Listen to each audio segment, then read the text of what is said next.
Hey, what's up? It's Jim, and today I'm going to talk about Killers of the Flower Moon. This is the latest film from Martin Scorsese. It is his big kind of Western crime epic. I mostly actually quite like this film. I like it a lot more than The Irishman. I think it is very interesting. It draws you in, even though its 3 hour and a half runtime is pretty long. And it does feel it in some places, and this does feel like a director taking his time to tell a story, but in a way that he very much knows he's doing that. It's not like he thinks this is a quicker cut film or something. Wolf of Wall Street, it was amazing he could cut and make a movie like that. Still, this feels like he's sort of done with that, and he's more into kind of the art house, slower pace, world cinema as well, slower pace kind of a film, mixed with the Scorsese we know.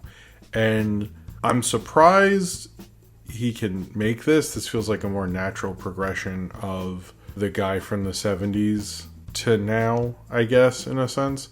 It also feels like a lot of influence from his film Silence, or I would say not necessarily influence, but a lot of things we saw, like how quiet and still and slowly kind of telling the story that film was.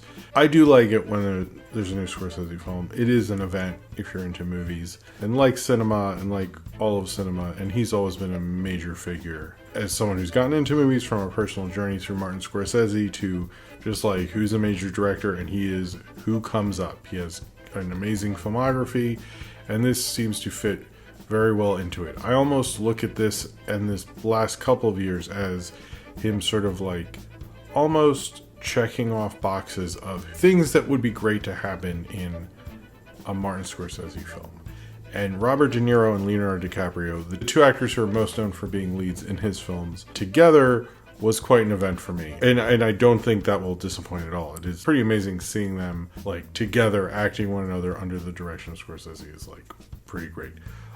But ultimately, this film is about what all Scorsese films are about, is the folly of man, the folly of America, and the evils of those things. This has a lot in common with, I guess you could say, his few mob films. It feels like he doesn't have a ton of those, but I guess that's how people view him most of the time. I think he's more showing these kind of flawed protagonists who get into more than they can chew and just keep going. And maybe that is about America, maybe that is about white men in general, or maybe that's just about the kind of the indisputable power of just like keep going along, which I think Leonardo DiCaprio's character of Ernest in this very much does. This feels at home in that. It feels at home in the idea of the mob movie, as I think I've always liked it. I know Scorsese likes the public movie Public Enemy. It's far more interesting when it is about the worker than it is about the boss. And this film is about Ernest, and played by Leonardo DiCaprio, who comes to the kind of Osage area of Oklahoma after he was a cook in World War I. He didn't really see any action. He didn't really have anything bad. He saw some bad things happen to him, but not really. He is not really an active participant in most things that are going on, it feels like. But he is here manipulated by his uncle, who likes to be called King. He is kind of brought in, and the king wants to kind of take, as the land around him, the Osage land, has oil on it, and the land rights are very valuable. All of the Native Americans of the Osage Nation are very, very wealthy, and King, despite being friends with them and learning their language, does not like that, and he's trying to get people to marry the women of the Osage Nation, trying to kill them off and trying to get those land rights for himself. And what we see is basically the story through Ernest DiCaprio's character, and how he is used to kind of slowly pick off these people to get the land rights, and hopefully that he can get the land rights, which we presume is probably so his uncle can then get the land rights and get all of that money that he just feels he should have because of the idea of crime and stealing and worth and manifest destiny. That's all kind of enraptured in capitalism that can't be ripped away from capitalism, but capitalism can rip things away from you. This reminds me a lot of things, and I feel When I want to talk about influences of this, I feel strange because a few of them I learned from Martin Scorsese in Personal Journey Through American Cinema with Martin Scorsese, or him doing interviews and stuff. I have no evidence that he is influenced by these things, but it does feel like this is the grand, almost like how, when Cecil B. DeMille directed the whatever the train one he did in 1939. Maybe it was Union Pacific or something. I don't know. But it feels like a master filmmaker, an older filmmaker coming down to tell a story like he did before.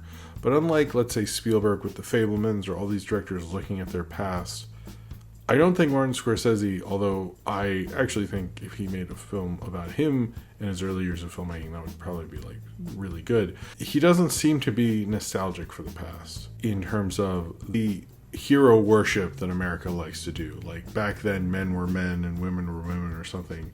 That back then, if he thinks men were men, they were evil as they ever were. But it didn't seem like a real reverence for the time period like so many other filmmakers do, in honestly a pathetic sense when they do it.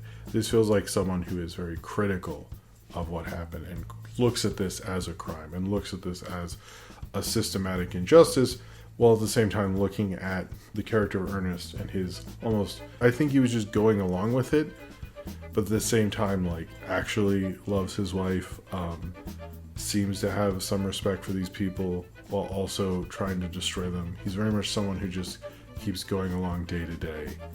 And that character, the more I think about it, the more interesting it is, because how many of us are going along day to day? It doesn't matter about the morals of where we get our money from. It just matters if we are able to, eat some meals, have a good enough time, have a few beers. And I think that might be one of the most American things, particularly, I think, presently, that you are just trying to get through it and you are going to do evil things, but you think you're doing the best for your family and for you. And I think he sort of did believe that. And I think the tragedy, also the real tragedy of America and crime is there's a lot of people who are just doing it because this is the best opportunity they have. And they are using it, and they're not the boss. They are not the one who organizes it. They're not the one who has some moral conviction or an idea. They're someone who is just like, this is an opportunity. This is working out for me, sort of. He got a nice hat from a pretty girl, so why not? Why shouldn't they get together? Trust me, there is a lot less that people came together for than that. The evilness of this whole thing is that people will just go along because this is the opportunity they have. Ernest didn't have a ton of opportunities and went for it. That doesn't excuse what he did, but to almost, I guess what I'm trying to do is clarify why you would be in there. And I think you have to, I do look at him empathetically, even though I do also think he did horrible things. I think Scorsese, and much like his protege Spike Lee, have this thing where it does morally, and the core of it and everything it's saying is pretty easy to figure out, but there are complications along the way. There are larger stories at play, and I think Ernest is the dumbest character Leonardo DiCaprio has ever played. And I don't mean like the character is dumb. I just mean like he's not written dumb, but he is like as a person kind of stupid. So like he's like, that's what I mean. He's like dumb. Like DiCaprio usually plays like really smart people. He's played like Howard Hughes and Wolf of Wall Street guy and detective in Skull Island and other policemen in Departed.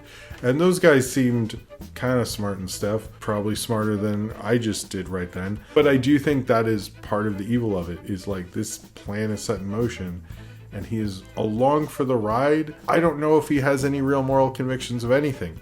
And is that the most evil thing? It's like people don't care if they voted for Brexit or Trump. They probably didn't vote and let all this happen so they can just get to work and drop their kids off and keep it going. And that is, I don't know, that does feel like you're just a witness to evil, but in the most boring capitalist way. However, I do think a lot of this is slower. I did feel a similarity to his film Silence, mixed with sort of a crime film. It's interesting to think of Wolf of Wall Street, which was 10 years ago now, how that, I was like, oh, he can move quickly and cut up things and like, you know, show that he's still the Scorsese that we like knew from like Taxi Driver, Goodfellas, all this stuff. And then I've noticed the last 3 films, he's like, yeah, I'm tired. I'm not doing that. And most older directors, when they slow down, like I said, are more nostalgic, are more like looking at the past with reverence. But these past ones do not feel that way. It's almost, he's like, yeah, it was kind of fucked up. I don't know, guys. It was kind of fucked up. Like, there's an evil in all of this and how this all happened. And all of it is horrible. And something was taken from all these people. And a lot of all the protagonists are all people who are in, you know, workers in a system that never necessarily really worked and didn't work out for all of culture as well. Silence, Irishman, and this. But I also think this sort of like works for a Western and works for, you do get a sense of world cinema and art. This feels much more akin to Film Forum than it does when I saw it at the Regal in Times Square. It feels like that kind of vibe, or like Film Forum, if you don't know, in New York, is kind of like the art house of art houses, like plays the uberly art kind of movies. And this felt like more akin to that, but also trying to mix up his crime stuff. It also reminded me of Boardwalk Empire, which I think he only did like the first one or something. But like kind of the flow of that show, I don't know how creatively he was consultantly he was involved in that overall. But it did sort of remind me of that flow where it's like kind of trying to mimic the time period and the way things moved at the time and the movement as well, and also the location. This reminded me a lot of Anthony Mann, which, yes, that is a director I knew because of Martin Scorsese.